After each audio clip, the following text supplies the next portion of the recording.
श्वसन तंत्र में नाक का महत्व क्या है? हमारा दायां फेफड़ा बाएं फेफड़े से 1 इंच छोटा होता है पर कुछ अधिक चौड़ा होता है। नाक के अंदर एक श्लेष्म नामक तरल निकलता है जो बैक्टीरिया, वायरस वगैरह को उसके अंदर चिपक कर उसको जमा देता है। इन वायु कोष्ठों में यानी एयर सेल में वायु भरी हुई होती है। Hello everyone, welcome to information channel. ज्ञान की दुनिया में आपका स्वागत है।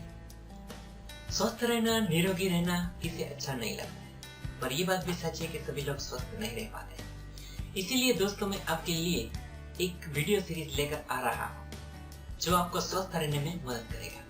मेरे इस हेल्थ केयर सीरीज को बनाने के पीछे मकसद ये है कि सभी लोग तंदुरुस्त और निरोगी रहें। जब तक हम अपने शरीर को अच्छे से नहीं जान पाते, तब तक हमारे अंदर अपने शरीर को लेकर एक अजीब सा भय लगा रहता है। और ये भय जायज भी है, क्योंकि हमारा शरीर है ही इतना पेचीदा।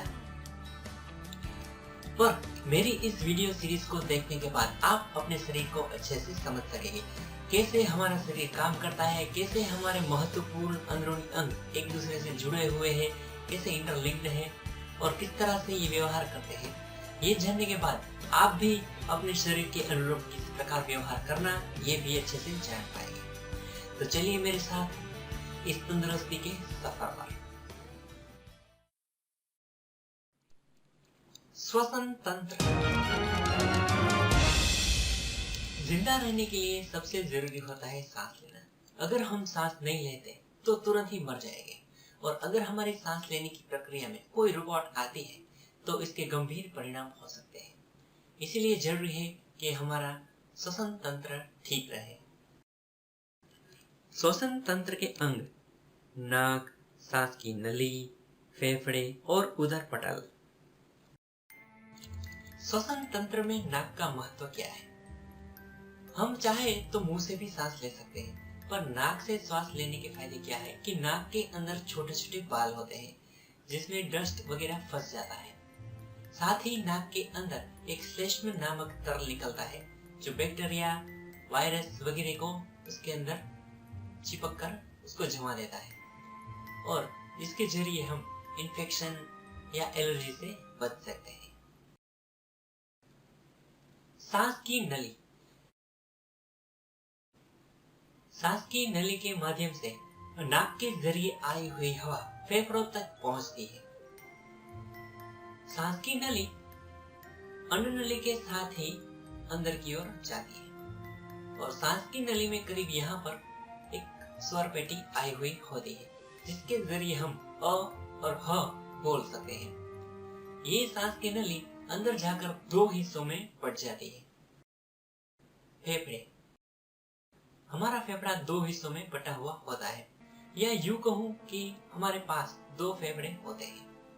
ये फेफड़े हमारे लहू को शुद्ध करते हैं।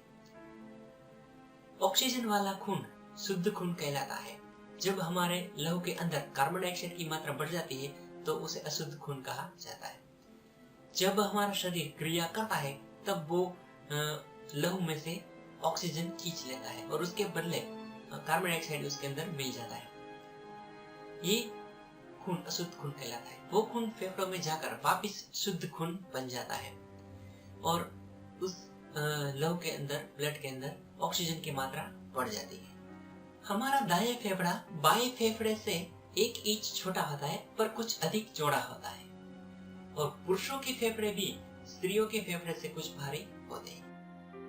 फेफड़ों के भीतर अति सूक्ष्म कोष्ठ आए हुए होते हैं जिसे वायु कोष्ठ यानी एयर सेल कहा जाता है। दिखने में एयर सेल अंगूर के गुच्छों जैसे होते हैं। इन वायु कोष्ठों में यानी एयर सेल में वायु भरी हुई होती है।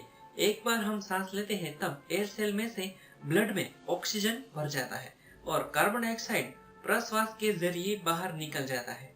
इस पूरी प्रक्रिया को श्वसन क्रिया कहते हैं। 20 साल से अधिक उम्र के तंदुरुस्त व्यक्ति के अंदर ये श्वसन क्रिया 1 मिनट में 16 से 20 बार होती है। दोनों फेफड़ों के नीचे एक झिल्ली आई हुई होती है जिसे उदर पटल कहा जाता है। जब हम सांस लेते हैं तब ये खींचकर नीचे की ओर चली जाती है, जिससे हमारा पेट फूल जाता है। और जब हम सांस छोड़ते हैं तब वापस ऊपर की ओर चली जाती है और पेट सिकुड़ जाता है। ये उदर पटल या पूर्व प्राचीर फेफड़े और उदर के बीच में आया हुआ होता है, जो इन दोनों को रगड़ने से बचाता है और हमारी पूरक और रेचक यानी श्वास प्रश्वास की क्रिया होती है। जब हमारे शरीर में ऑक्सीजन की मात्रा बढ़ती है तब हमें ताजगी महसूस होती है, और जब हमारे शरीर में ऑक्सीजन की मात्रा कम होती है तब हमें आलस्य, थकान महसूस होने लगता है। इसीलिए अच्छा हो कि हमारे फेफड़ों में हवा की अवर जवर होती रहे, हमें पूरा ऑक्सीजन मिलता रहे, सांस लेने में रुकावट न आए, सांस फूले नहीं, लहू शुद्ध हो, शरीर पूरी शक्ति से काम कर सके, हमारे दिमाग को पूरा प्राणवायु मिलता रहे। अगर 3 मिनट से ज्यादा देर तक हमारे दिमाग को ऑक्सीजन ना मिले तो हमारा दिमाग काम करना बंद कर देता है। तो क्या आप जानते हैं कि हमारे पूरे शरीर में ऑक्सीजन कैसे पहुंचता है? हमारे फेफड़ों में से शुद्ध ऑक्सीजन वाला लहू सीधा हार्ट में जाता है और हार्ट में से पंपिंग के जरिए पूरे शरीर में फैलता है। तो उसी प्रकार ऑक्सीजन पूरे शरीर में फैल जाता है। श्वसन तंत्र की बीमारियां, न्यूमोनिया, क्षय, दमा, इन्फेक्शन, फेफड़ों का ब्लॉकेज आदि, ये सभी श्वसन तंत्र की बीमारियां हैं। श्वसन तंत्र के लिए अच्छा साइकिलिंग, स्विमिंग, वॉकिंग, योग, प्राणायाम और पौष्टिक आहार एवं गाजर, सेब, द्राक्ष, अरडूसी, तुलसी के पत्ते, अदरक जैसी चीजें श्वसन तंत्र के लिए अच्छी होती है। साथ ही हम जब साइकिलिंग करें, वॉकिंग करें, रनिंग करें तो ध्यान दें कि हम जिन सड़कों पर साइकिलिंग कर रहे हो, वॉकिंग कर रहे हो, वो सड़कें प्रदूषण से भरी हुई ना हो, क्योंकि जब उसके ऊपर ट्रैफिक होता है तो उसके धुएं में से प्रदूषण होता है और उनके पहियों में से धूल उड़ती है जो हमारी सांसों में चली जाती है, तो जिससे हमें सांस लेने में दिक्कत होती है। या फिर हम शुरू में 2-3 दिन चलने के लिए जाए तो हमें पता नहीं चलता, पर बाद में श्वसन तंत्र से रिलेटेड कोई बीमारी हमें हो सकती है। तो ऐसी चीजों से सावधान रहें।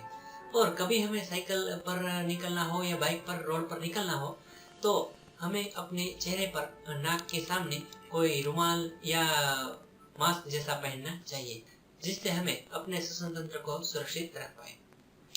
वॉकिंग के लिए, कसरत के लिए, योग के लिए हम बगीचे जैसी जगह को पसंद कर सकते हैं या फिर खुली छत का उपयोग कर सकते हैं, जहां हमें शुद्ध हवा मिले, ऑक्सीजन मिले, कार्बन डाइऑक्साइड ना हो, ऐसी जगह हमें पसंद करनी चाहिए।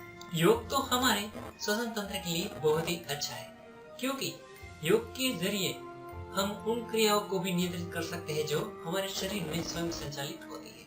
हमारा दिमाग 2 प्रकार की क्रियाएं करता है। एक वो क्रिया जिस पर हमारा नियंत्रण होता है, जैसे कि हाथों का, पैरों का हलन चलन, और साथ ही दूसरी प्रकार की क्रिया जो स्वयं संचालित होती है, जैसे कि दिल का धड़कना, सांसों का चलना और अंतःस्रावी ग्रंथियों का कोई कामकाज होता है, वो सब वो स्वयं संचालित होता है, जो हमारा दिमाग करता है पर हमें उसका अंदाजा नहीं होता है। तो योग के जरिए इन दोनों प्रकार की क्रियाओं का नियंत्रण होता है। तो इस तरह योग हमारे लिए बहुत अच्छा है। अष्टांग योग का एक प्रकार है प्राणायाम। प्राणायाम और आयुर्वेद के संयुक्त इलाज से कमजोर हो चुके फेफड़े भी दुरुस्त हो सकते हैं। फिर तंदुरुस्त लोगों के लिए योग और आयुर्वेद और खान-पान में नियंत्रण से क्या कुछ नहीं हो सकता, यह आप समझ सकते हैं। श्वसन तंत्र के लिए बुरा डस्ट पार्टिकल, धूल रजकण, एलर्जिक चीजें, अनियंत्रित खान-पान, व्यसन और सुस्त जीवन शैली आदि सारी चीजें श्वसन तंत्र के लिए खराब है। श्वसन तंत्र हमारे शरीर में क्या भूमिका निभाता है, क्या काम करता है, ये हमने जाना। आगे देखते रहे इंफॉर्मेशन चैनल पर हेल्थ केयर सीरीज के वीडियोस, ताकि आप शरीर विज्ञान को अच्छे से समझ सके और बन सके खुद के डॉक्टर। ये वीडियो आपको कैसा लगा हमें जरूर बताइए, और अगर आपको ये अच्छा लगा तो इसे अपने दोस्तों के साथ शेयर कीजिएगा। Thanks for watching, see you again, bye bye.